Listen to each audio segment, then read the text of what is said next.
श्री शिवाय नमस्तुभ्यम दोस्तों। आप सभी लोग जानते हैं कि 5 दिसंबर को है मंगलवार का दिन। और दोस्तों पंडित जी द्वारा बताया गया मंगलवार का एक ऐसा सबसे बड़ा विशेष उपाय है जिस व्यक्ति को किसी भी प्रकार की रोग और बीमारी हो, चाहे वो बड़ी हो चाहे छोटी हो, चाहे वो घुटनों का दर्द हो चाहे वो पैर का दर्द हो, चाहे वो सिर का दर्द हो, चाहे आपके शरीर में किसी भी प्रकार का आपको दर्द हो रहा हो या शरीर में कोई भी रोग और बीमारी हो, आप अस्पताल में भर्ती हो, तो भाई आपके लिए आपके घर का कोई एक सदस्य अगर ये वाला उपाय इस मार्गशीर्ष महीने के इस मंगलवार के दिन कर लेता है ना, या अगर आप खुद इस उपाय को करने के लिए सक्षम हैं, तो अगर आप खुद भी इस उपाय को करते हैं ना, तो आपके जीवन से रोग और बीमारी का नामो निशान मिट जाएगा। वो कैसे मिटेगा, उसके लिए आप लोगों को वीडियो पूरा देखना पड़ेगा, उपाय को अच्छे से समझना पड़ेगा, क्योंकि ये उपाय पुराना नहीं है। पंडित जी ने अभी की कथाओं में ये उपाय यहाँ पर बताया हुआ है।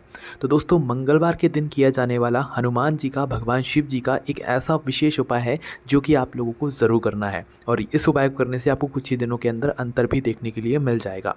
तो इस उपाय में आपको करना क्या है वो आप लोग ध्यान से सुनो। देखो, इस उपाय में आपको 3 चीज़ों की आवश्यकता होगी। सबसे पहली जो चीज़ है वो है दोस्तों एक बेलपत्री। कितनी बेलपत्री? मात्र एक बेलपत्री। दूसरी चीज़ है दोस्तों 2 शमी पत्र। कितने शमी पत्र? 2 शमी पत्र।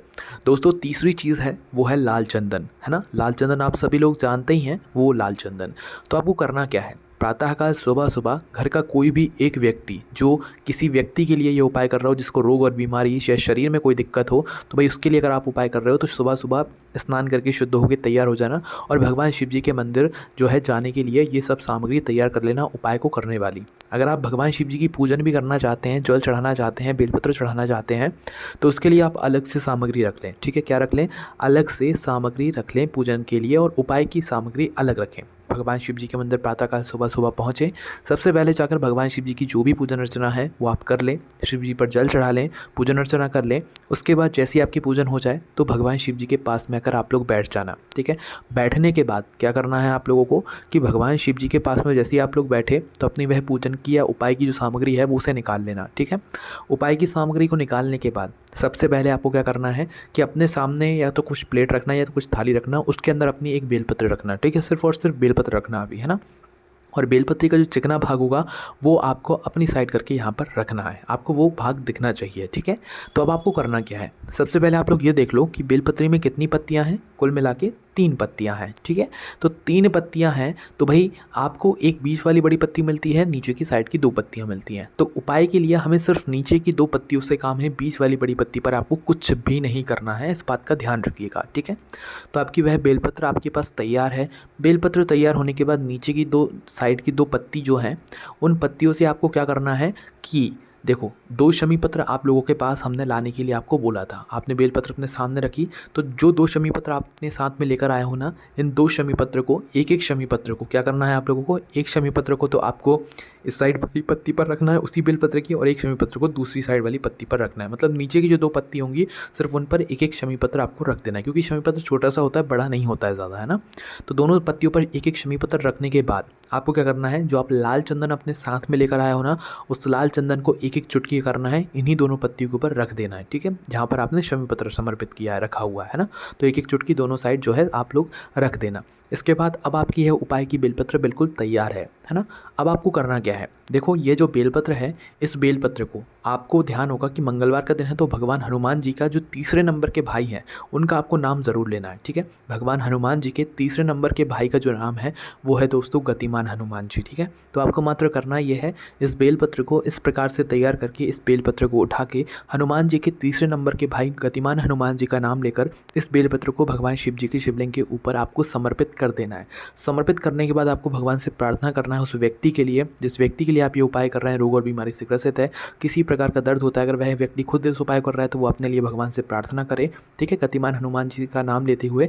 उसके बाद में दोस्तों इस उपाय को करते समय एक बहुत बड़ा प्रश्न आप लोगों का ये निकल कर आता है कि इस बेलपत्र को जब हम भगवान शिव जी पर चढ़ा रहे हैं तो कैसे चढ़ाएंगे। तो देखो, बेलपत्र जैसे भगवान शिव जी पर उल्टा करके समर्पित किया जाता है वैसे ही आप लोगों को करना है, यहाँ पर कोई अलग बात नहीं है। अब आप लोग कहेंगे कि भाई जो हमने शमी पत्र और लाल चंदन रखा है वो तो गिर जाएगा। तो देखो, आपको अपने हाथ से जो है तैयार वो उतना ही करना है जैसे हमने आपको बताया।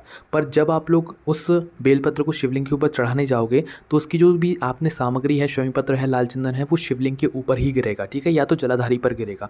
तो उससे कोई दिक्कत नहीं है, जैसे बेलपत्र समर्पित होती है वैसे ही करना है। और अगर जलाधारी पर या शिवलिंग पर वो शमी पत्र और लाल चंदन गिर भी जाता है तो कोई दिक्कत नहीं है, पर आपको चढ़ाना बेलपत्र शिवलिंग के ऊपर ही है, ठीक है। और भगवान से प्रार्थना कर लेना, कुछ ही समय के अंदर आपको अंतर देखने के लिए यहाँ पर मिल जाएगा, ठीक है। तो दोस्तों ये बहुत ही बड़ा उपाय है, आप एक बार ज़रूर करके देखिएगा। उसके बाद में दोस्तों अब हम बात करते हैं एक अगले उपाय के बारे में, जो कि आपको इस मंगलवार के दिन करना है। और इस एक उपाय को करने से दोस्तों आपकी किसी भी प्रकार की जो मनोकामना होगी वो पूर्ण हो जाएगी, ठीक है। चाहे आपकी नौकरी ना लग रही हो, चाहे आपका शादी विवाह ना हो रहा हो, चाहे कोई आपकी मनोकामना हो जो कि पूर्ण ना हो रही हो, तो एक बार ये वाला उपाय एक बार करके देख लेना, ठीक है। इस उपाय में आपको क्या करना है वो आप लोग ध्यान से सुनो। देखो, सबसे पहली चीज़, इस उपाय में आपको एक धतूरे की आवश्यकता होगी। धतूरा आप सभी लोग जानते हैं, जिसके अंदर कांटे कांटे होते हैं, बाहर भी होते हैं कांटे कांटे।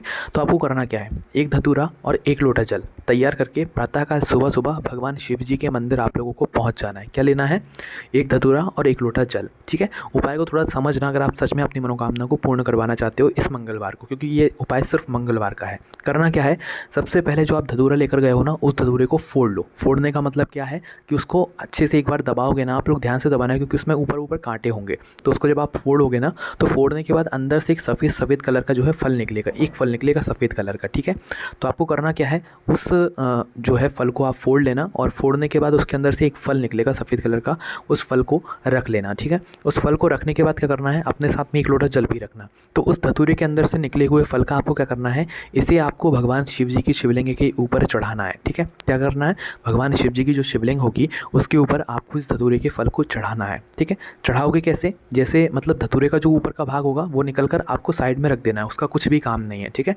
धतूरे को फोड़ना है, उसके अंदर से उस धतूरे के फल को निकालना है, फिर उस धतूरे के फल को भगवान शिव जी की शिवलिंग के ऊपर चढ़ाना है, ठीक है। कहाँ पर चढ़ाना है, शिवलिंग के ऊपर चढ़ाना है। शिवलिंग के ऊपर चढ़ाने के बाद जो आप एक लोटा जल लेकर आए हो, एक लोटा जल आपको पहले नहीं चढ़ाना है, पहले आपको धतूरे का फल फोड़कर उसे निकाल कर शिवलिंग पर चढ़ाना है। फिर एक लोटे जल को आपको उसके ऊपर चढ़ाना है। कहाँ पर चढ़ाना है, उसी फल के ऊपर, उसी शिवलिंग के ऊपर जो है एक धारा से धीरे धीरे करके चढ़ाना है, ठीक है। किस तरीके से चढ़ाना है, धीरे धीरे करके एक धारा से चढ़ाना है। और जैसे ही आपका वह फल चढ़ जाए और आप जल भी चढ़ाते हैं तो उसके बाद अपनी मनोकामना बोलते हैं, जिस मनोकामना के लिए आप ये वाला उपाय कर रहे हो, जिसके लिए कर रहे हो, नौकरी के लिए, शादी विवाह के लिए, तो अपनी वह मनोकामना ज़रूर बोलते हैं, आपकी मनोकामना कुछ ही समय के अंदर पूर्ण ज़रूर हो जाएगी। तो दोस्तों ये उपाय थे जो कि आप लोगों को इस मार्गशीर्ष महीने के इस पहले सोमवार के दिन जरूर करना। कोई भी समस्या थी कमेंट करके पूछ सकते हैं। ओम नमः शिवाय, जय बोले श्री शिवाय, नमस्तुभ्यम।